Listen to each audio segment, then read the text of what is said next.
Assalamualaikum warahmatullahi wabarakatuh. Jumpa lagi dengan Bu Arum. Hari ini kita akan belajar tema 7, kepemimpinan, subtema 3, ayo memimpin, pembelajaran 1. Siapkan buku siswamu serta peralatan tulismu. Simak video pembelajaran dengan seksama supaya kalian mendapatkan ilmu yang bermanfaat. Jangan lupa untuk like and subscribe channel Arum Widya Astuti supaya kalian selalu mendapatkan informasi video pembelajaran terbaru.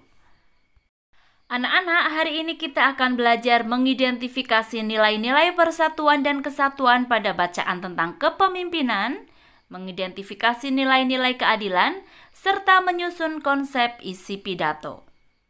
Anak-anak, apakah kamu ingin menjadi seorang pemimpin? Kemampuan apa yang sudah kamu miliki? Apakah kemampuanmu akan bermanfaat bagi anggota yang lainnya? Mari kita pelajari bersama. Perhatikan cerita berikut ini. Semut dan belalang. Di bawah terik matahari, barisan semut berjalan rapi menuju sarang. Sudah puluhan kali barisan ini berjalan bolak-balik di bawah komando sang pemimpin. Setiap semut membawa bulir makanan di atas badannya. Tidak lebih dari 1 bulir dapat dibawa semut, hingga tak cukup sekali atau 2 kali mereka bolak-balik menuju sarang. Sementara di antara hijau rumput di pinggir kolam, seekor belalang duduk santai menikmati semilir angin. Terheran-heran ia menyaksikan barisan semut bolak-balik melintas di hadapannya. Hai semut-semut, apa sih yang kalian lakukan? Sibuk sekali sejak pagi? Tidakkah mondar-mandir di tengah terik matahari membuat kalian lelah dan berkeringat? Seru belalang kepada barisan semut. Kami bekerja keras mengumpulkan persediaan makanan untuk musim dingin nanti. Barisan kami memang panjang, tetapi daya angkut kami tidak banyak. Oleh karena itu, kami harus mondar-mandir. Ujar komandan semut menjawab belalang. Hah? Mengumpulkan makanan untuk musim dingin? Repot sekali.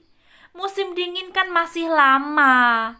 Sekarang nikmati saja teriknya matahari dan makanan yang berlimpah. Untuk apa sibuk dari sekarang? Ujar belalang sambil terkekeh menertawakan semut-semut. Hai belalang, harusnya kamu melakukan hal yang sama. Serangga seperti kita harus bersiap-siap menghadapi musim dingin.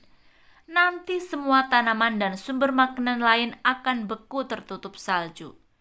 Hembusan angin dingin juga akan membuat kita yang bertubuh kecil sulit keluar sarang untuk mencari makan. Balas komandan semut. Benar belalang, harusnya kamu mengumpulkan teman-temanmu untuk bekerja sama, mengisi sarang dengan persediaan makanan.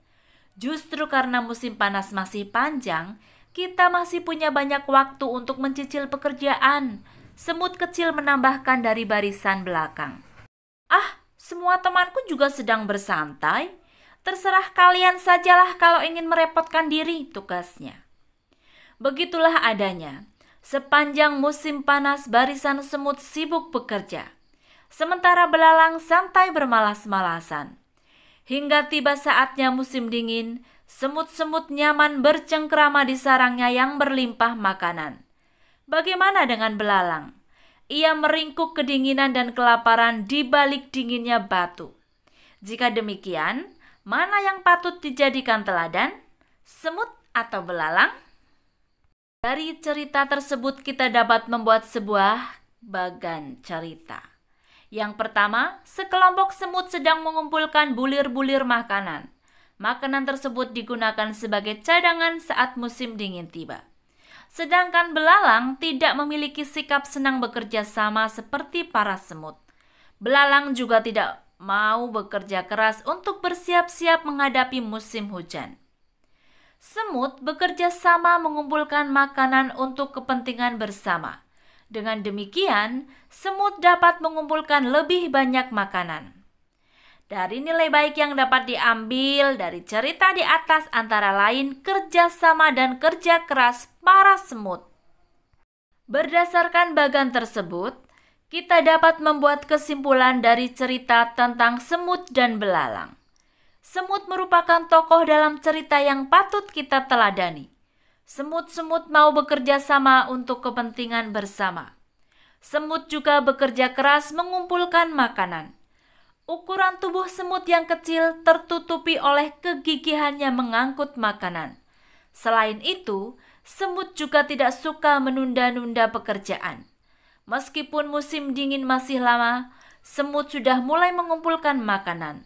Hal ini dapat kita contoh saat mengerjakan tugas sekolah atau tugas rumah. Kalian juga harus seperti si semut ya, tahu kekurangannya sehingga bisa memperbaiki sikap agar bisa menjadi pemimpin yang baik seperti si komandan semut. Nah, kalian bisa mengevaluasi diri kalian, apa saja kelebihan kalian, apa saja kekurangan kalian, kemudian sikap apa yang harus dikembangkan dengan kelebihan dan kekurangan tersebut supaya kalian menjadi seorang pemimpin yang baik. Kegiatan di sekolah yang membutuhkan gotong royong. Menyadari kekurangannya, semut hidup dengan bergotong royong. Mereka bekerja sama mengumpulkan makanan. Gotong royong dan musyawarah penting dalam kehidupan. Gotong royong dapat meringankan pekerjaan, musyawarah dapat menghindarkan kita dari kesalahpahaman. Selain itu, musyawarah juga dapat membuat keputusan lebih mudah dilakukan karena dibahas bersama. Gotong royong dan semangat kekeluargaan merupakan pengamalan nilai-nilai keadilan sosial. Menerapkan nilai tersebut di sekolah merupakan perilaku yang baik. Berikut contoh-contohnya. Kegiatan di sekolah yang membutuhkan gotong royong. Misalnya, mengadakan lomba peringatan kemerdekaan Indonesia, mengadakan kegiatan perpisahan siswa kelas 6, mengadakan peringatan hari besar keagamaan. Sejahtera bersama koperasi. Secara sukarela, sebagian besar guru dan karyawan di SD Palapa menjadi anggota koperasi karyawan. Koperasi ini didirikan sejak 5 tahun yang lalu. Terasa benar oleh mereka manfaat menjadi anggota koperasi ini. Sebagian guru dan karyawan yang memiliki usaha kecil dapat bekerja sama dengan unit usaha koperasi untuk mengembangkan usaha mereka. Sebagian lagi merasakan manfaat dari unit simpan pinjam. Pada akhir tahun diadakan rapat anggota koperasi. Seluruh guru dan pegawai SD Palapa hadir. Pada rapat ini, Pak Badru selaku Ketua Koperasi periode 2012 sampai 2014 akan memaparkan pencapaian selama setahun, sekaligus membuka penerimaan anggota baru. Bapak dan Ibu guru serta seluruh karyawan SD Palapa yang saya hormati. Tidak terasa sudah 1 tahun saya menjalankan kepercayaan dari Bapak dan Ibu untuk memimpin koperasi karyawan kita. Sudah beberapa tahun kita bersama merasakan manfaat organisasi kecil kita ini. Nah, ini merupakan bagian pembuka pada pidato. Perlu kita ingat kembali bahwa tujuan mendirikan koperasi bukan untuk mencari keuntungan. Koperasi karyawan kita didirikan untuk meningkatkan kesejahteraan bersama. Semua anggota memiliki kesempatan yang sama untuk menikmati hasil atas berkembangnya usaha ini. Bapak dan Ibu, kekeluargaan dan kebersamaan merupakan modal utama dalam koperasi ini. Peduli terhadap jalannya usaha koperasi menjadi kewajiban tiap anggota. Bukan hanya tugas ketua atau pengurus, semua memperoleh kesempatan untuk belajar. Secara mandiri kita menetapkan jenis usaha koperasi dan menjalankannya. Pengurus yang melaksanakan, anggota yang mengawasi dan memberi masukan. Keuntungan pribadi tidak diutamakan. Justru melalui koperasi, kita mengasah kepedulian terhadap kebutuhan anggota lain. Sudah 5 tahun berjalan, semua keputusan yang kita tetapkan bersama secara musyawarah. Begitupun dengan keuntungan koperasi di tahun ini. Apakah akan dibagikan kepada anggota atau akan dimasukkan kembali sebagai penambah modal? akan kita diskusikan dalam rapat besar ini. Nah, anak-anak, ini merupakan bagian dari inti pidato. Bapak dan Ibu, rapat besar koperasi tidak hanya untuk anggota, namun terbuka untuk semua. Justru saya ingin semua keluarga besar SD Palapa menyaksikan proses musyawarah ini. Saya ingin semua menyaksikan bahwa banyak hal yang dapat dipelajari melalui koperasi karyawan. Saya ingin semua merasakan bahwa kesejahteraan bersama dapat diwujudkan melalui kepedulian, kekeluargaan, serta kebersamaan. Bapak dan Ibu, saya tentu berharap anggota koperasi terus bertambah. Semoga saja suatu saat nanti keluarga besar SD Palapa lengkap ada di dalamnya. Tak perlu risau memperhitungkan keuntungan pribadi, tetapi ayo kita berusaha mewujudkan kesejahteraan bersama melalui koperasi. Suasana hening sejenak sebelum gemuruh tepuk tangan menyambut pidato Pak Badru. Di dalam hati semua mengangguk setuju. Kesejahteraan bersama merupakan tanggung jawab semua. Setelah kalian tahu bagian-bagian teks pidato, mari kita ambil pesan-pesan pada teks pidato. Yang pertama, koperasi didirikan untuk meningkatkan kesejahteraan bersama para anggota.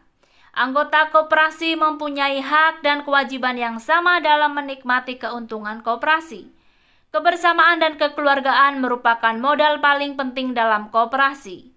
Setiap anggota wajib menjalankan koperasi demi kesuksesan koperasi. Koperasi digunakan untuk memenuhi kebutuhan anggota sehingga setiap anggota koperasi akan berkembang rasa kepeduliannya. Keputusan dalam koperasi merupakan hasil musyawarah seluruh anggota. Anak-anak, kalian bisa membuat sebuah rancangan pidato. Nah, ini contoh rancangan pidatonya. Temanya bermusyawarah untuk kepentingan bersama, judulnya pentingnya musyawarah demi kepentingan bersama. Poin-poin penting isi pidato, yang pertama salam pembuka berisi kalimat sapaan, yang kedua pendahuluan berisi pemaparan mengenai sering terjadinya perbedaan pendapat di lingkungan sekitar, 3. Inti berisi pembahasan pentingnya musyawarah, manfaat, tujuan, dan dampak musyawarah, 4. Penutup berisi rangkuman dari musyawarah untuk kepentingan bersama, dan yang kelima salam penutup berisi permohonan maaf, ucapan terima kasih, dan kalimat salam penutup. Anak-anak, pesan penting pada pembelajaran hari ini adalah pemimpin yang tahu kelebihan dan kekurangan dirinya adalah pemimpin yang bijaksana. Bergotong royong dan bermusyawarah merupakan cerminan dari pemimpin tersebut. Pemimpin yang bijaksana merupakan pemimpin yang amanah. Nah, alhamdulillah pembelajaran hari ini telah selesai. Semoga kalian mendapatkan ilmu yang bermanfaat. Jangan lupa untuk selalu mematuhi protokol kesehatan dengan mencuci tangan, memakai masker, menjaga jarak, dan kalian harus senantiasa menjaga asupan gizi kalian supaya kalian dapat meningkat imun tubuhnya. Terima kasih. Wassalamualaikum warahmatullahi wabarakatuh.